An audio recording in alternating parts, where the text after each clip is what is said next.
Bienvenue à vous dans cette nouvelle vidéo d'actualité auto, celle du vendredi 6 février 2026, et honnêtement, je m'attendais pas à ce que l'actu du jour soit si chargée. Il s'est passé un truc incroyable ce matin, avec Stellantis qui s'est effondré en bourse, après avoir annoncé sacrifier 22 milliards d'euros pour se rediriger vers l'automobile thermique et hybride, plutôt que vers l'électrique. Alors on en parlera en détail, on a plein d'informations incroyables qui viennent de tomber sur eux. Malheureusement, aujourd'hui, le sort s'est un petit peu acharné sur le groupe, puisque un problème n'arrivant jamais seul, on apprend qu'il y a encore un gros rappel sur les Citroën C3 de dernière génération, on apprend qu'il y a des grèves en Italie dans les usines du groupe à cause des conditions de travail, on a également appris que Stellantis a fait interdire une publicité d'un concurrent qui se moquait du 1 litre de PureTech, et on terminera quand même avec une bonne nouvelle qui les concerne, puisqu'on apprend également ce matin qu'il y a encore un petit peu d'espoir pour Stellantis, le groupe affirmant avoir vu une hausse de ses livraisons sur le 4e trimestre 2025, peut-être enfin le rebond que Stellantis attendait depuis 1 an et demi. Comme d'habitude, si la vidéo vous intéresse, n'hésitez pas à le montrer en laissant un petit like, en vous abonnant pour les prochaines vidéos, en boostant celle-ci. Plus elle est boostée, plus l'algorithme YouTube la recommande et plus la chaîne grandit, donc n'hésitez pas, et puis pensez à laisser un petit commentaire aussi, ça fait toujours plaisir. J'en profite juste avant d'attaquer les sujets du jour pour vous parler rapidement d'un petit bon plan que j'ai à partager avec vous. Ça va aller très vite, je vais pas vous tenir la grappe avec ça. Je sais qu'ici on a pas mal qui me suivent aussi sur ma chaîne jeux vidéo, je sais qu'il y en a ici aussi pas mal qui s'intéressent à l'automobile via les jeux de course. Sachez que depuis ce matin sur le site Instant Gaming, on peut précommander Forza Horizon 6 qui sera probablement le gros jeu de course de l'année. C'est un jeu de voiture en monde ouvert qui va se dérouler au Japon, avec 550 modèles de voitures au lancement que vous pourrez customiser et conduire librement. Si le jeu vous intéresse, sachez qu'en passant via le lien qui sera en commentaire épinglé sous cette vidéo, vous pouvez profiter d'une réduction de 33% sur son prix. Donc n'hésitez pas à jeter un petit coup d'œil, merci à ceux qui le feront, puis écoutez, on enchaîne tout de suite avec la catastrophe du jour qui touche Stellantis. Ça a été annoncé ce matin par le directeur du groupe, Antonio Filosa. On a appris ce matin que le groupe avait sacrifié, entre guillemets, 22 milliards d'euros via une provision exceptionnelle dont le but est de réinitialiser la stratégie du groupe, en particulier en revenant sur une grande partie des décisions qui avaient été prises par l'ancien directeur Carlos Tavares. Ça a lieu comme par hasard quelques jours avant que le groupe annonce ses résultats pour l'exercice 2025-2026. La direction du groupe savait que ce qu'elle allait annoncer à ses actionnaires, à ses investisseurs n'était pas très positif et elle a préféré prendre les devants plutôt que d'attendre encore une quinzaine de jours avant que cela se sache. Alors la réaction en bourse, elle a été immédiate puisque Stellantis depuis ce matin a perdu 23% de sa valeur. C'est colossal, c'est l'une des plus grosses baisses qu'on ait vues sur le titre depuis des années. Et ça, c'est vraiment pas bon signe. Ça veut dire que les actionnaires du groupe n'ont pas spécialement confiance en ce qui va se passer tout simplement chez Stellantis. Donc cette provision exceptionnelle, cette charge va servir au groupe, je cite, à changer d'orientation stratégique et remettre la liberté de choix au cœur de l'offre grâce à une gamme élargie mêlant véhicules électriques, hybrides et motorisation thermique de nouvelle génération. On verra ce que ça veut dire vraiment dans quelques mois, mais peut-être que enfin Stellantis a décidé d'investir pour mettre fin au 1 litre de PureTech et la remplacer par un vrai nouveau bloc moteur. Ce serait une bonne nouvelle et ce serait surtout, je pense, nécessaire pour reconquérir le marché européen. Selon Antonio Filosa, ces charges résultent en grande partie d'une surestimation de la rapidité de la transition énergétique qui aurait éloigné l'entreprise des attentes, des capacités financières et des préférences d'une partie de la clientèle. Comprenez par là que Carlos Tavares, l'ancien directeur du groupe, pensait que l'électrique ça allait faire vraiment un boom commercial incroyable et que ce n'est pas le cas. Et même si Stellantis ne renonce pas totalement à cette technologie, ils vont continuer de faire des voitures électriques, bien sûr. Ils savent maintenant que la transition vers la voiture électrique prendra beaucoup plus de temps que prévu et qu'en attendant, c'est pas possible de compter sur la gamme actuelle et sur les motorisations actuelles jusqu'à atteindre cet objectif, tout simplement. Il s'agit quand même du deuxième reset stratégique et surtout du second avertissement sur résultat depuis l'arrivée d'Antonio Filosa à la tête du groupe. Alors c'est pas sa faute, c'est qu'il a récupéré le groupe au moment où les conséquences de tout ce qui a été décidé précédemment avant lui commençaient à se voir. Alors ces 22 milliards, ils couvrent aussi bien des projets européens que des projets américains. On sait que dans ces 22 milliards, il y a une somme qui est dédiée à couvrir les pertes liées à l'abandon de projets de véhicules comme le Ram 1500 électrique qui était prévu pour le marché américain et qui a totalement été abandonné suite aux évolutions réglementaires aux États-Unis. Vous le savez peut-être, mais Trump a supprimé les incitations à l'achat de voitures électriques. Du coup, leur part de marché est en train de sombrer et Stellantis a abandonné la sortie de ce modèle avant de devoir faire face à une clientèle qui n'en voulait tout simplement pas. Il y a une partie de cet argent qui va également servir à couvrir une partie des pertes du groupe en Europe, notamment parce que sa filière de batterie ACC patine pour atteindre les objectifs de production prévus. On en parlait dans la vidéo d'hier, on a atteint des délais qui sont tout simplement insupportables pour les clients. Un 3 minutes électrique avec des batteries ACC, il y a 8 mois d'attente dans la version normale et 1 an d'attente dans la version grande autonomie. La grande question, c'est est-ce que Stellantis peut survivre à ce séisme? Parce que 22 milliards, c'est quand même énorme.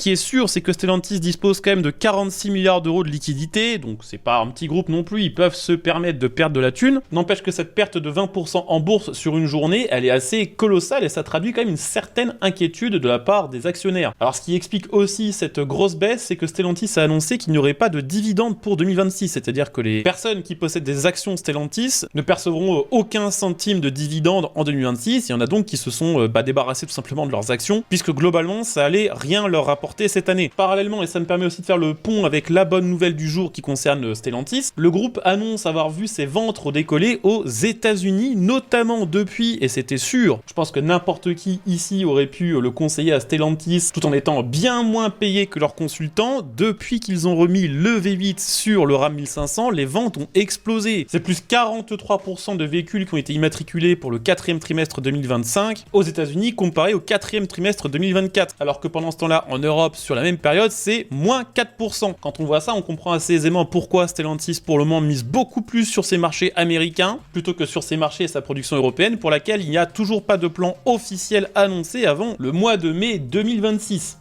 Alors je vous le disais, une galère n'arrivant jamais seule, c'est aujourd'hui aussi qu'on apprend que Stellantis lance encore un rappel sur ses Citroën C3. Alors c'est pas pour des gros problèmes, mais ça touche quand même beaucoup d'exemplaires d'une voiture qui n'a que des problèmes depuis le début, depuis son lancement, et c'est encore des problèmes d'électronique. Électronique qui, on le rappelle, a été développée en partie en Inde pour faire quelques économies, et à propos de laquelle on avait appris quelques semaines après le lancement de la C3 que les ingénieurs européens de chez Stellantis passaient plus de temps à corriger les bourdes électroniques qui venait de chez Stellantis India qui a vraiment innové sur le véhicule. Alors là, c'est deux problèmes qui touchent la C3. Le premier touche le BCM, le Body Control Module, qui est, on va dire, un peu le chef d'orchestre électronique de l'habitat, qui gère aussi bien l'éclairage, le verrouillage central des ports, mais aussi le système de transmission de données liées aux limitations de vitesse. Résultat, la voiture n'affiche pas les bonnes limitations de vitesse sur le compteur, ce qui fait qu'un conducteur qui ne regarde pas les panneaux mais plutôt son compteur peut être en infraction malgré lui en pensant avoir le droit de rouler à 90 alors que c'était une zone 30. Le problème, c'est un défaut qui touche la caméra située en haut du pare-brise, qui présente un défaut de gestion de la mémoire. Le temps de conduite cumulé n'est pas correctement enregistré. Or, cette information est essentielle pour maintenir une bonne communication avec les serveurs Stellantis et assurer le bon fonctionnement des services connectés. Alors, c'est rien de bloquant pour la conduite, mais c'est un bug de plus qui perturbe l'écosystème de ce véhicule déjà pénalisé par tout un tas de problèmes. Pour corriger ce défaut, Citroën impose un passage en atelier. L'opération demande environ 2 heures afin d'assurer le téléchargement, l'installation et les vérifications nécessaires du logiciel, prise en charge évidemment par Stellantis intégralement. Alors malheureusement, le proverbe jamais 203 a touché Stellantis aujourd'hui, puisque en plus des deux galères dont on a déjà parlé, on a appris également qu'en Italie, dans l'usine de Mirafiori, il y avait des grèves. Mirafiori, c'est une grosse usine italienne dans laquelle on produisait la Fiat 500 électrique et des Maserati électriques. Ça allait bien jusqu'en 2024 où les ventes ont commencé sérieusement à baisser. Moins de ventes égale moins de voitures à produire égale chômage technique à Mirafiori. Pour essayer de relancer les ventes de la 500 actuelle, Stellantis a mis au point une version 500 hybride. 500 hybride qui maintenant apparemment se vend très bien. Il y a besoin d'en produire beaucoup. Le truc, c'est que entre temps, Stellantis a mis en place un système de départ volontaire. Ceux qui étaient pas loin de la retraite ou ceux qui voulaient partir avec un petit pécule pouvaient quitter cette usine en échange d'une petite somme d'argent. Résultat, les effectifs sur place sont moins nombreux qu'avant et du jour au lendemain, la production nécessaire pour assumer les ventes de 500 hybrides a complètement explosé. Résultat, les rythmes de production sont infernales pour une équipe qui est en sous-effectif. Alors pour l'instant, c'est des grèves qui ne touchent la production que pendant quelques heures où les salariés demandent simplement à ce que Stellantis accélère le recrutement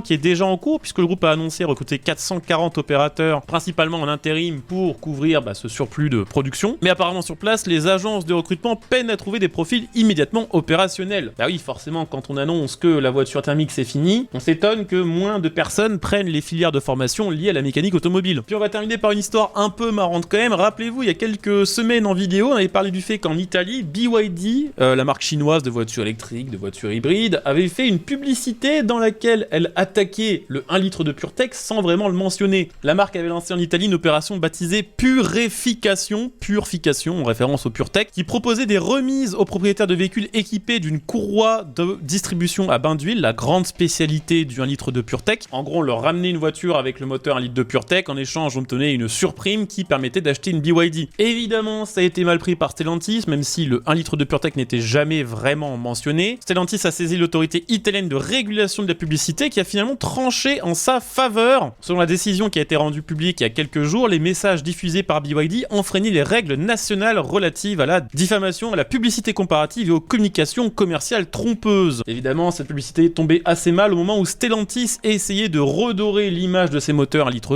La campagne de publicité a donc été interdite et normalement, si j'ai bien compris, il ne devrait pas y avoir de poursuite annexe, il ne devrait pas y avoir d'argent que BYD devrait verser à Stellantis. Donc aujourd'hui, ça a été quand même une sacrée journée pour Stellantis. Croisons les doigts quand même pour que le groupe réussisse à remonter la pente. Croisons les doigts aussi pour que l'action ne descende pas au point où des groupes chinois vont commencer à sérieusement s'y intéresser. Sinon, dans quelques années, Peugeot rebadgera des Dongfeng. J'espère que cette vidéo, en tout cas, vous aura intéressé. N'hésitez pas, si c'est le cas, à laisser un like, à vous abonner pour les prochaines, à laisser un petit commentaire, à éventuellement devenir des soutiens via le bouton rejoindre. On se retrouve dès demain pour la prochaine vidéo. Ciao!